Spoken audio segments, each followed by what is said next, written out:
सभी को नमस्कार। आप सभी का स्वागत करती हूँ कक्षा 12 की इतिहास के ऑनलाइन क्लास के अंदर। इतिहास में पाठ 6, पाठ का नाम है आधुनिक भारत का स्वाधीनता आंदोलन।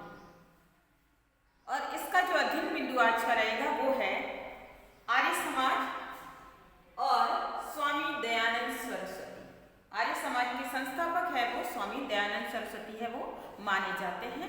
आपने यहाँ पर अंग्रेजी शासन या ब्रिटिश साम्राज्य की जो व्यवस्था चल रही थी उस व्यवस्था की प्रतिक्रिया के फलस्वरूप उन्होंने यहाँ पे बहुत सारे परिवर्तनों को देखा, धर्म परिवर्तन को देखा। इसके साथ ही कई प्रकार की जो रूढ़ियाँ हमारे समाज के अंदर मौजूद थी, कई प्रकार की बेड़ियाँ हमारे समाज के अंदर मौजूद थी, उन बेड़ियों को हटाने का उन्होंने प्रयास किया और हिंदू धर्म के अंदर आई बुराइयों को उन्होंने अपने सार्थक प्रयासों के द्वारा हटाने का प्रयास किया। और इसी के चलते स्वामी दयानंद सरस्वती ने जो है आर्य समाज की स्थापना की। और यही आर्य समाज आगे जाकर बहुत ज्यादा इसका योगदान है वो रहा। तो इसी आर्य समाज के बारे में हम आज अध्ययन करेंगे इस टॉपिक के अंदर हमारा कि आर्य समाज के दौरान या स्वामी दयानंद सरस्वती जिन्होंने आर्य समाज की स्थापना की थी, तो उस स्थापना के दौरान आर्य समाज की स्थापना के दौरान कौन कौन से परिवर्तन हुए, कौन कौन से सुधार हुए हमारे सामाजिक क्षेत्र में, शिक्षा के क्षेत्र में, राजनीतिक क्षेत्र में या अन्य कई क्षेत्र में। तो उन सुधारों को आज हम स्वामी दयानंद सरस्वती के माध्यम से समझने का प्रयास करेंगे, या कह सकते हैं स्वामी दयानंद सरस्वती को समझेंगे तो हम पूरा टॉपिक है वो समझ में आ जाएगा। तो छोटा सा टॉपिक है आपकी पाठ्य पुस्तक के अंदर, लेकिन इंपॉर्टेंट है और साथ ही इससे संबंधित छोटे छोटे प्रश्न है वो आपको पूछे जा सकते हैं। तो देखिए समझते हैं स्वामी दयानंद सरस्वती। पहले हम समझते हैं परिचय। परिचय में स्वामी दयानंद सरस्वती का जो जन्म है वो 1824 ईस्वी में हुआ था, गुजरात के मोरबी जिले के अंदर। गुजरात में मोरबी नामक जिला है और उसके पास एक छोटा सा गांव है टंकारा गांव। तो टंकारा गांव में आपका जन्म हुआ था और ब्राह्मण परिवार में आप जन्मे थे, यानी जाति से ब्राह्मण थे। बचपन का नाम मूल शंकर था। इनके पिता का नाम अंबाशंकर, और अंबाशंकर है वो वेदों के ज्ञाता थे या कह सकते हैं विद्वान व्यक्ति थे। और इसका असर है मूल शंकर या कह सकते हैं स्वामी दयानंद सरस्वती के ऊपर भी पड़ा।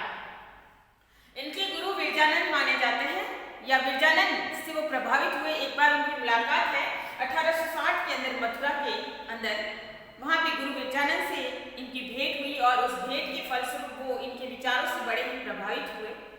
और विचारों से प्रभावित होने के बाद उन्होंने उनको अपना गुरु स्वीकार कर लिया। वहीं स्वामी विरजानंद महाराज ने जो है मूल शंकर को अपना शिष्य है वो स्वीकार किया और उसके बाद इनका नाम है वो परिवर्तन करके जो है दयानंद सरस्वती रख लिया। इनके द्वारा एक पुस्तक लिखी गई है जिसका नाम है सत्यार्थ प्रकाश। बहुत ही महत्वपूर्ण प्रश्न है, 1 नंबर का प्रश्न है, पूछा जाता है। तो सत्यार्थ प्रकाश के माध्यम से उन्होंने जो है अपने विचारों को अभिव्यक्त किया है और इसमें जीवन से संबंधित कई तथ्यों के ऊपर आपने प्रकाश डाला है। स्वामी दयानंद सरस्वती ने 1875 में मुंबई के अंदर आर्य समाज की स्थापना की और नए नियम और सिद्धांतों को लागू किया कि जो आर्य समाज के अंदर जो भी भाग लेगा या इसका सदस्य बनेगा तो उसके लिए क्या नियमावली रहेगी या क्या क्या नियम रहेंगे, इसका उन्होंने संपादन किया। और इसी के आधार पे जो है इन्हें आर्य समाज के संस्थापक माना जाता है। संस्थापक यानी स्थापना करने वाला। तो यहाँ पे आर्य समाज की स्थापना करने वाले व्यक्ति कौन है? स्वामी दयानंद सरस्वती। या आर्य समाज के संस्थापक कौन माने जाते हैं? तो स्वामी दयानंद सरस्वती आपको याद रखना है।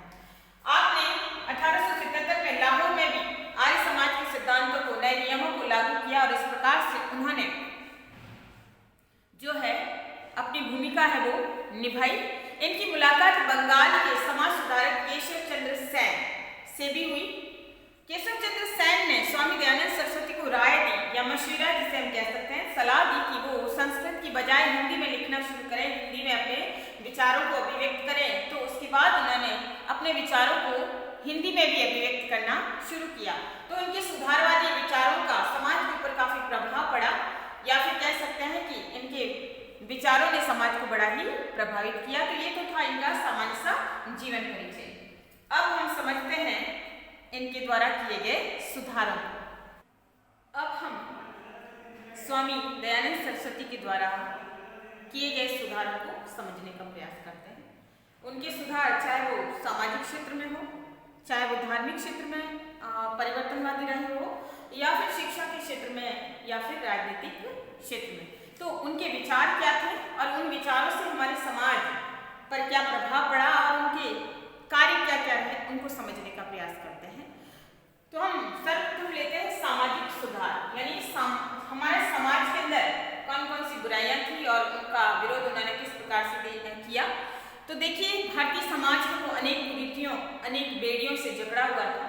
भारतीय समाज के अंदर जो है पर्दा प्रथा, बहुविवाह, दहेज प्रथा, बाल विवाह, छुआछूत, जाति प्रथा, अनेक प्रकार की बुराइयां हैं वो भारतीय समाज के अंदर विद्यमान थी। और वहीं स्त्रियों की स्थिति भी निम्न थी। स्त्रियों को पुरुषों से निम्न आंका जाता था। स्त्रियों को जो है वेद और यज्ञोपवीत पढ़ने का, यज्ञोपवीत धारण करने का अधिकार नहीं था और वेद पढ़ने का अधिकार नहीं था। शूद्र स्त्रियां भी हैं, वेद और यज्ञोपवीत को धारण नहीं कर सकती थी।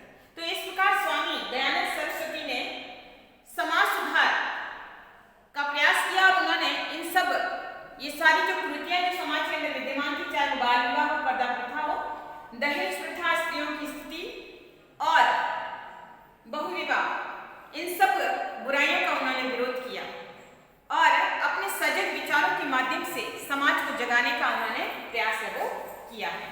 तो इस प्रकार सामाजिक क्षेत्र में उनका योगदान है वो काफी महत्वपूर्ण रहा और इसका प्रभाव भी पड़ा कि इनके विचारों से प्रभावित होकर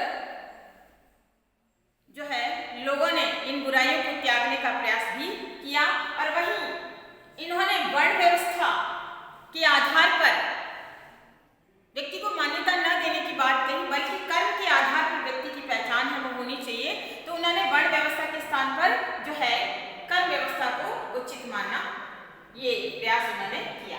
अब अगर हम धार्मिक क्षेत्र में स्वामी दयानंद सरस्वती के विचार देखें तो धार्मिक क्षेत्र में उनके क्या कार्य थे और उन्होंने क्या विचार है वो धर्म के क्षेत्र में दिए। तो उन्होंने चूंकि बचपन से ही उन्होंने वेद पुराणों इत्यादि को पढ़ा था, उनके पिता विद्वान थे, वेदों के महान ज्ञाता थे, तो इसका प्रभाव बचपन से ही उनके ऊपर पड़ा था। वहीं ब्राह्मण परिवार से होने के कारण जो है वो तर्क, बुद्धि, विद्या में प्रवीण थे और मेधावी थे। इसके कारण तो इन्होंने धार्मिक क्षेत्र में भी अपने विचार है वो काफी परिष्कृत रखे और उन्होंने जो हमारे समाज के अंदर धर्म के क्षेत्र में जो बुराइयां थी, चाहे वो पाखंड हो, कर्मकांड हो, दिखावा हो, आडंबर हो, मूर्ति पूजा, इन सब का विरोध है इन्होंने किया। और धन के नाम पे जो अंधविश्वास था, उन अंधविश्वासों को उन्होंने न मानने की प्रेरणा दी, बल्कि उन्होंने ये कहा कि वेद पुराण इन सबको पढ़ना है, पढ़ने के बाद तर्क सम्मति के आधार पर उन्हें कसौटी पर कसकर फिर विवेकपूर्ण रूप से उन्हें ग्रहण करना चाहिए। यानी धर्म में हर बात को मानना जरूरी नहीं है, बल्कि धर्म में जो तर्क सम्मत है, जो बुद्धि और विवेक के अनुकूल है, उन चीजों को हम ग्रहण करें, बाकी अंधविश्वास या अंधी मान्यताओं के अनुसार उसे न माने। और उन्होंने पशु बलि को भी निरर्थक बताया कि ईश्वर है वो बलि से प्रसन्न नहीं होता, ईश्वर जो है हमारी भावना में होता है। तो इसका भी उन्होंने विरोध किया है। इसके साथ ही उन्होंने शुद्धि आंदोलन चलाया। शुद्धि आंदोलन जिसमें एक तो ईसाई धर्म का बोलबाला है, अंग्रेजों के आने से बहुत ज्यादा बढ़ गया था और ईसाई मिशनरी जो है हिंदू और मुसलमान सभी का मतांतरण कर रहे थे, धर्म परिवर्तन कर रहे थे।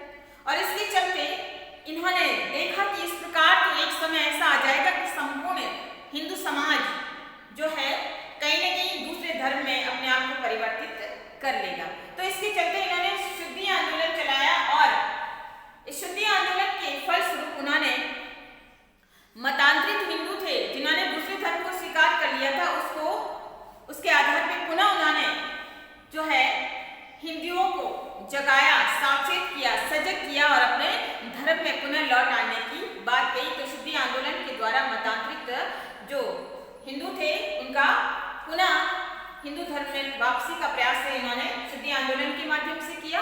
इसके साथ इन्होंने वेदों की ओर लौट चलो का नारा दिया, यानी उन्होंने ईसाइयत या कह सकते हैं कि अंग्रेजी सभ्यता और संस्कृति को न मानने की बात कही है, बल्कि उन्होंने कहा कि हमें हमारी सभ्यता, हमारी संस्कृति, हमारी मूल, हमारी जड़ें हमें नहीं भूलनी चाहिए।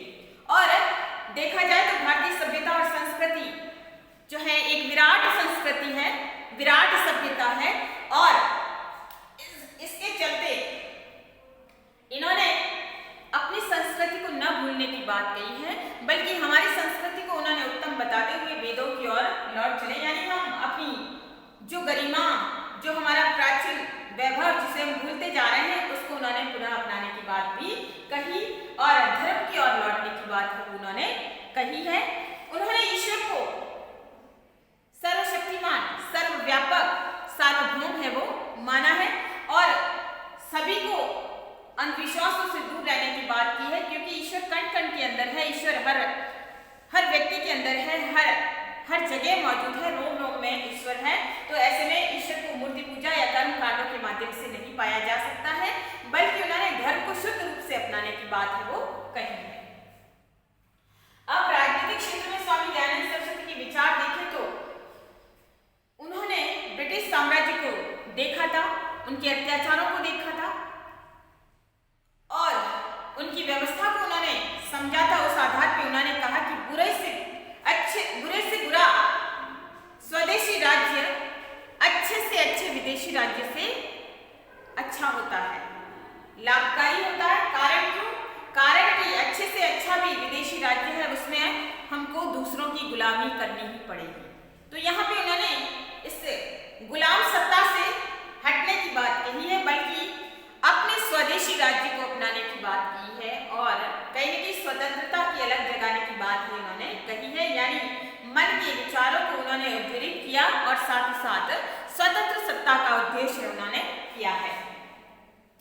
इन्होंने सर्वप्रथम स्वदेशी या स्वराज्य शब्द का उच्चारण किया या स्वराज्य शब्द बोला, जिसका अर्थ होता है मेरा राज्य, हमारा राज्य या हम सबका राज्य, हमारा अपना देश।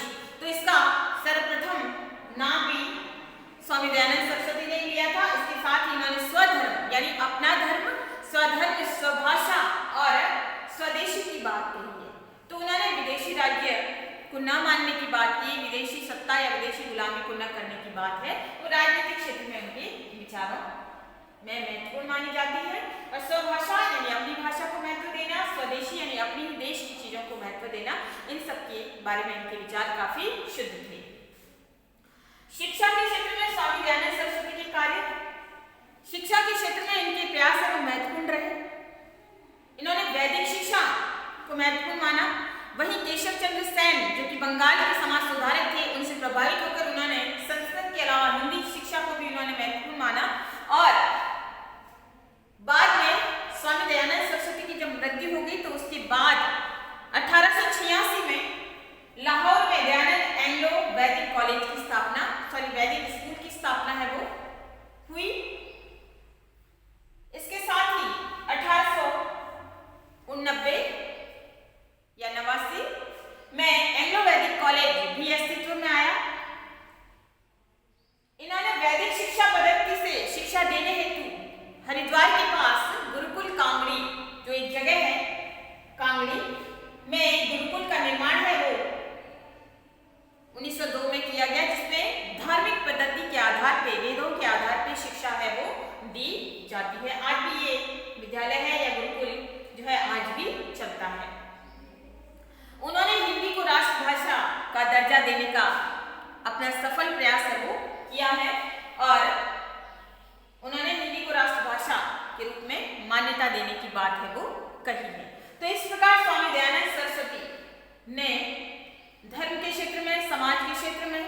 राजनीतिक क्षेत्र में और शिक्षा के क्षेत्र में इनका महत्वपूर्ण योगदान रहा और भारतीयों के मन में इन्होंने आत्मगौरव, आत्मसम्मान, स्वाभिमान की बात वो भरी है या ऐसे विचारधारा को उन्होंने भरा ताकि हर भारतीय अपने आप को अपनी जन्मभूमि से जोड़कर अपने आप को सम्मान या आत्मसम्मानित समझे, गौरवान्वित महसूस करे कि वो भारत राष्ट्र का व्यक्ति है। तो ये बात उन्होंने उनके जहन में डालने का प्रयास है वो किया और इस प्रकार से विभिन्न शिक्षण संस्थाओं का इन्होंने निर्माण किया। हालांकि ये अंग्रेजी शिक्षा के प्रति इनके बीच में मतभेद हुए, लेकिन फिर भी इन्होंने इसका पूरा विरोध नहीं किया, लेकिन उन्होंने अपनी मूल, अपनी जड़ को न भूलने की बात है वो कही है। तो इस प्रकार स्वामी दयानंद सरस्वती ने विभिन्न सुधारों के माध्यम से समाज को सुधारने का है वो प्रयास किया। तो इस प्रकार स्वामी दयानंद सरस्वती द्वारा स्थापित संस्था आर्य समाज, जो कि आज भी चल रही है, आज भी विद्यमान है, तो इस प्रकार उनके विचार है वो काफी महत्वपूर्ण थे। तो ये था आज का हमारा टॉपिक स्वामी दयानंद सरस्वती। आशा करती हूँ कि आपको समझ में आया होगा। धन्यवाद।